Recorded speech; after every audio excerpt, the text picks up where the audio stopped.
Tout simplement trop fort. Yannick Sinner remporte face à Alexander Zverev sa 3e finale de Grand Chelem et se montre comme le patron maintenant sur dur du circuit actuel. Yannick Sinner, numéro 1 mondial sur dur plus que jamais. On en parle tout de suite. Salut à tous, j'espère que vous allez bien. Je suis très heureux de vous retrouver pour une toute nouvelle vidéo. Et aujourd'hui, on va débriefer cette finale qui ne sera pas une finale qui restera dans les annales, loin de là, entre Alexander Zverev et Yannick Sinner, les deux hommes qui faisaient leur 3e finale en Grand Chelem, avec, je l'avais dit, un destin opposé. Zverev qui perd ses 2 finales en Grand Chelem en 5-7, et Sinner qui remporte sa première en étant mené 2-7-0 face à Medvedev, et qui remporte sa 2e face à Fritz bien plus facilement en 3-7. Et ben on va voir que c'est un peu du même acabit face à Fritz ce match-là. Ça a été un match où littéralement, on va pas dire qu'il n'y a eu qu'un seul joueur, mais presque. Il n'y a vraiment qu'un seul joueur qui y a cru. Il n'y a qu'un seul joueur qui a été assez bon tactiquement pour remporter ce match. Et ce joueur, c'est évidemment Yannick Sinner qui remporte une nouvelle fois l'Open d'Australie, qui conserve son titre à l'Open d'Australie et qui s'impose comme un joueur énorme sur dur. 3e titre consécutif du Grand Chelem sur dur.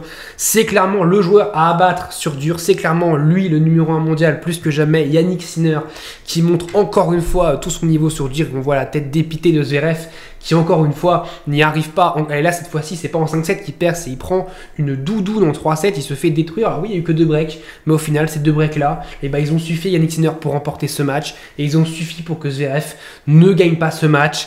Un match où Sinner s'est procuré dès le début du match, on le voit, 2 balles de break. Et ces 2 balles de break là que se procure Sinner, Zverev, pendant tout le match, il s'en est pas procuré une seule. Il ne s'est pas procuré une seule balle de break. Comment il peut espérer remporter un Grand Chelem sans avoir une seule balle de break sur un match? Et bon, on l'a vu, il ne remporte même pas un set. C'est une correction que lui a infligé Yannick Sinner. Et il aurait pu en plus, pourquoi pas, prendre le 2e Zverev, donc il y avait peut-être une petite place. Mais même il ne l'a pas saisi, on le sait, Zverev, toujours son petit défaut, c'est ce coup droit qui va le trahir sur ce match. Alors on le sait, déjà que c'est son coup le plus faible, mais dans les moments importants, c'est vraiment son coup qui le trahit. Et encore une fois, il est loin de la ligne, mais ça je vais pas le rappeler. Mais voilà, ces moments-là où il fait des petites fautes en coup droit, c'est toujours ces moments-là où Zverev, bah voilà, nous fait des fautes en coup droit. Et surtout, on a eu un match où Sinner a voulu jouer la diag revers. Et d'un coup, il est parti droit en diag coup droit. Et là, à ce moment-là, Zverev faisait des fautes. C'était vraiment un carnage. Parce que voilà, en diag revers, forcément, Zverev qui est exceptionnel en revers, il tenait. Et puis Sinner, dès qu'il voulait, il allait en diag coup droit. Il venait vers longue ligne parce qu'il sait très bien faire ça. Ou alors il se décalait en coup droit. Il allait dans la diag coup droit, voilà, dans le coup droit de Zverev. Et Zverev, souvent, il faisait faute. Alors il tenait 1, 2, 3 balles. Et puis au bout de la 4e, il explosait. Parce que c'est logique. Zverev voulait éviter cette diag coup droit. Et pourtant, Sinner, pendant tout le match, il l'a obligé. Il lui a dit, hey, si tu veux gagner le match, il va falloir que tu le gagnes dans la diag coup droit. Et là, il peut pas. Zverev, évidemment, ne peut pas. Et ça pose problème. Parce que comment il peut espérer gagner un Grand Chelem en ayant un coup droit aussi faible face à de tels joueurs? Alors oui, le revers est très important. Surtout dans le circuit actuel, on a beaucoup de matchs qui se jouent sur la diag revers. Mais il faut aussi que la diag coup droit il soit capable de tenir. Parce que face à Sinner, il le sait, Sinner. Ok, en diag revers, on peut se dire, allez, on va dire que c'est du même niveau, mais on dit à coup droit, Sinner est bien plus fort, bien plus solide que Zverev, il est bien plus offensif aussi que Zverev, et ça lui a suffi, là, ça c'est pour breaker, on voit Zverev qui va aller au filet, la montée elle est pas bonne du tout, et il se fait passer par Yannick Sinner, on voit, on l'a volé, il la rate totalement parce que Sinner lui fait un passing, voilà, très fort, très solide, et il tient, mais voilà, ce break là de Sinner fait qu'il remporte le premier set. Dans le deuxième, ça c'est un moment très important aussi, 6-5 Zverev, 30 ans, deuxième balle, on peut se dire, allez, il peut essayer de rentrer dedans. Non, il radie ou il recule. Il est à 3-4 mètres de la ligne. Et il fait un coup droit en retour qui est assez neutre. L'échange s'installe. On a Sinner qui fait un smash. Et puis voilà, après derrière, volée amorti, un peu manqué de Zverev. Et puis Sinner qui va faire un passing. Mais voilà, ce point-là résume un peu le match. C'est-à-dire qu'un Zverev qui n'a pas été dans le moment où il fallait et qui aurait pu attaquer plus souvent, et il l'a pas fait. Et puis ses montées au filet, elles sont ridicules parce que voilà, Zverev, on sait qu'au filet, c'est pas le meilleur homme du filet du monde, c'est pas le meilleur relayeur du monde. Et là, il l'a encore prouvé. Et malheureusement, en plus, quand le tennis c'est compliqué, il y a aussi le coup du sort. Ce coup du sort de ce let gagnant de Sinner, la balle qui monte et qui retombe, qui meurt juste derrière le filet et qui tue vraiment Zverev à ce moment-là, parce que ça fait le mini break pour Sinner et derrière il est très solide sur son service. Et un coup droit gagnant, service gagnant, coup droit gagnant, bam, 7-4, c'est plié, 2-7-0 et à ce moment-là. On a l'impression que le match il est déjà plié, on s'ennuie un peu, c'est toujours un peu un rythme un peu bizarre. Bref, et là, 2-7-0, c'est rideau, c'est fini, clairement, on se dit, bon voilà, là c'est impossible que Zverev revienne, mentalement il va pas pouvoir s'en remettre, et puis Évidemment, mentalement, il s'en est parmi. Break sur une énième faute de coup droit d'Alexander Zverev. Et on le voit, sa tête dépitée. Il le sait qu'à ce moment-là, là encore plus, 4-2 break, c'est fini. Sinner qui serre la raquette, qui sait que c'est le moment où il faut tuer Zverev. Et lui, il va le faire, évidemment. Sinner très, très, très solide cette finale. Là où Zverev a pêché en coup droit, Sinner, lui, a été assez solide. Et pareil, encore une fois, même moment, 5-3, 30A, il n'a toujours pas eu une seule balle de break, je rappelle. Et là, encore une fois, il retourne à 3-4 mètres. Il est dans la même zone que quelques points auparavant. C'est la même zone. Et bah, il retourne neutre. Voilà, il retourne neutre. On a déjà Sinner qui est dans le cours. C'est une deuxième balle, encore une fois. Il peut se procurer une balle de débreak pour pourquoi pas mettre la pression à Sinner.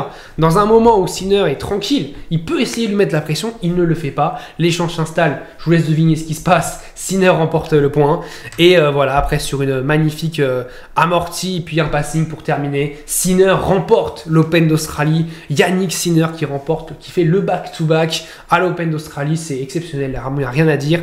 Faut pas banaliser ça parce que ce qu'il fait, c'est quand même très très fort. On avait dit oui, est-ce que le Big Free va nous manquer? Au final, on voit qu'avec un joueur comme Sinner, on est capable d'avoir un joueur aussi très froid dans le côté clinique, très froid dans le côté, voilà, moi les matchs qu'il faut gagner, je les gagne, j'ai un niveau moyen qui est top 5, même quand je suis pas bon, je joue quand même top 5, j'arrive toujours à trouver la faille chez l'adversaire, moi j'ai presque pas de faille, je ne montre rien sur un match, Sinner il ne montre rien sur un match, alors face à Rune, il a eu des tremblements et tout, mais même il ne montre rien. C'est un joueur qui ne montre rien. Et pareil, là, et encore une fois, il a montré cette finale le plus solide des deux. Celui qui n'a rien montré, c'est Sinner. On a un Zverev qui s'est agacé pour sa raquette en début de set, d'ailleurs, juste avant qu'il se fasse breaker. Voilà, on a un Zverev qui a un body language qui est pas positif. Et on a un Sinner qui a un body language où il dit rien.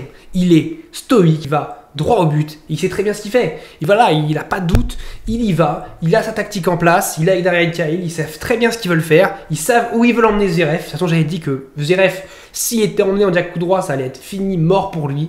Et bah, c'est ce qui s'est passé. Il faut vraiment qu'il bosse. Il a dit je veux bosser pour venir au niveau de Sinner et Alcaraz. Et là, t'as montré un truc, t'es loin. T'es clairement loin. Ok, t'es en finale, mais t'es loin.